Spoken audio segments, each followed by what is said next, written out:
the late 1970s in China.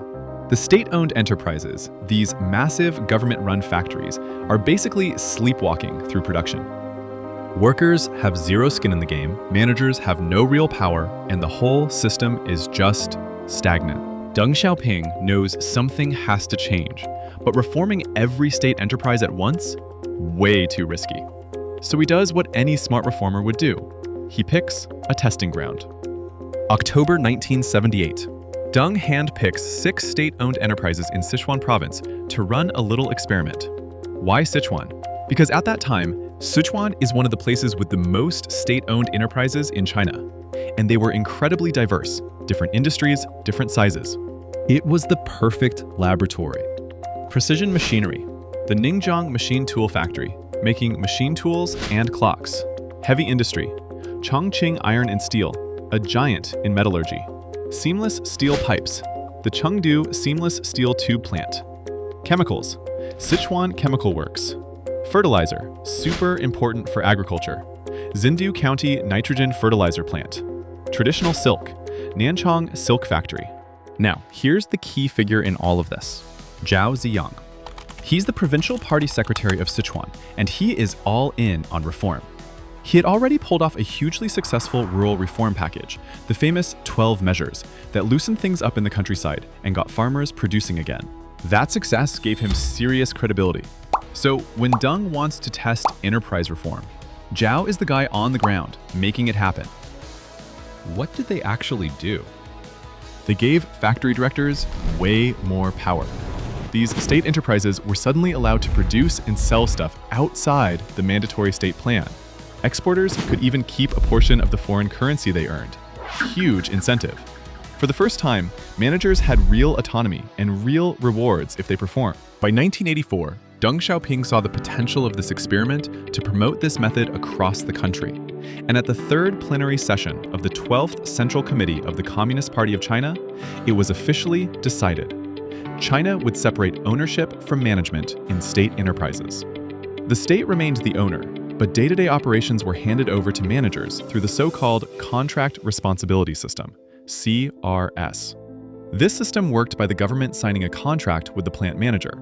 If they met the profit targets, they had to pay the state a fixed amount, and they kept any excess. Suddenly, managers had incentives. Factories began to operate more actively. By the end of 1988, 93% of state-owned enterprises in China were operating under this system. However, the CRS had obvious shortcomings. First, it created short-termism among managers. Because most contracts lasted 3 to 5 years, managers had little motivation to maintain fixed assets, invest in new projects, and upgrade production facilities. Second, it triggered tunneling behaviors. The initial intention of the CRS was to motivate managers by giving them rights to residual profits. But they obtained more benefits by extracting resources from SOEs, resulting in significant erosion of state-owned assets. Third, the CRS was not a market mechanism in essence, which led to unsaleable products produced by SOEs. Eventually, about 40% of the SOEs were losing money in the early 1990s. Of all the transformations we've explored, the true crown jewel of this era was the industrial reform ignited at the 3rd plenary session of the 11th Central Committee. Steered by Deng Xiaoping, this milestone was the definitive turning point where China pivoted from a stagnant, isolated giant into a modernizing powerhouse. To understand why this reform succeeded, we cannot merely look at dry statistics. We must examine the highly volatile geopolitical map of that era. Imagine the world in 1979. The US and the Soviet Union were at the peak of Cold War tensions. The US was desperate to find a friend large enough, right on the Soviet Union's doorstep, to alleviate pressure from the communist bloc. Deng Xiaoping, with the vision of a master strategist, seized that opportunity. In January 1979, the STA, Science and Technology Agreement, was born as China and the US normalized relations. This agreement acted as a lifeline, allowing China to absorb massive capital and advanced technology from the West. Of course, the price was Moscow's fury. In March 1979, the Soviet Union conducted military drills right on the border to exert pressure, further intensifying the Cold War atmosphere. However, for China, capitalizing on this clash of giants provided the perfect launching pad. So, you have the handshakes, the agreements on paper. But how do you actually turn them into cold, hard cash and massive, sprawling factories? Here is the reality. Deng Xiaoping didn't just throw the country's doors wide open all at once. Doing that would be absolute chaos. Instead, he did something incredibly calculated. He created a literal laboratory. And to understand this, I need you to look at a map. Let's zoom in on Shenzhen. Back in the late 70s, it was literally a sleepy fishing village. 30,000 people, nothing. But look right here, right across the border, is Hong Kong. And at that time, British-ruled Hong Kong was an absolute economic monster, with a GDP 15 times larger than the entire mainland. Putting a special economic zone right next door to Hong Kong, it was a geographical cheat code. It's like putting a massive vacuum cleaner right next to a pile of gold. Boom. 80% of that early foreign investment just got sucked right across the border. It was literally a 30-minute drive. And they copy-pasted this exact blueprint for the other zones. Look at this.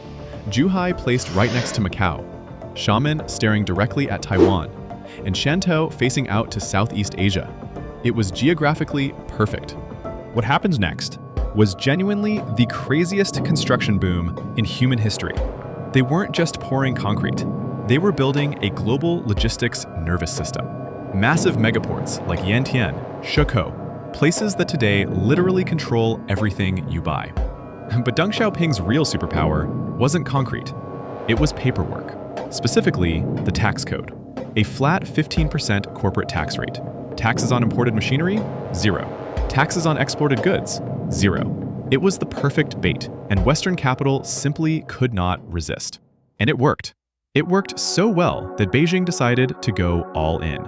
They rolled this blueprint out across the entire eastern seaboard. Guangdong, Jiangsu, Fujian, Zhejiang. Boom, boom, boom. But if Shenzhen was just the test run, the Pudong New area in Shanghai was the ultimate masterpiece.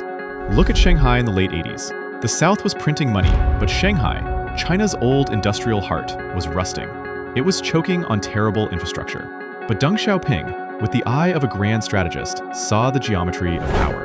In 1990, he played his trump card. He said, Pudong is going to be the head of the dragon. It's going to be the engine dragging the massive economy of the Yangtze River Delta straight into the 21st century. I want you to look at this footage from 1990. Standing on the historic Bund, looking across the Huangpu River, there is nothing there. It is a literal mudflat. 522 square kilometers of swamps and farmland. But China didn't just build some buildings here. They willed an entire financial empire out of that mud. They carved that mudflat into 4 hyper-specialized zones. Lujiazui, built with one single purpose, to be the Wall Street of the East. Waijiaoqiao, a massive free trade zone. Jinqiao, for advanced manufacturing. And Zhangjiang, engineered from scratch to be China's Silicon Valley. But the story of Deng Xiaoping is more than just an economic masterclass.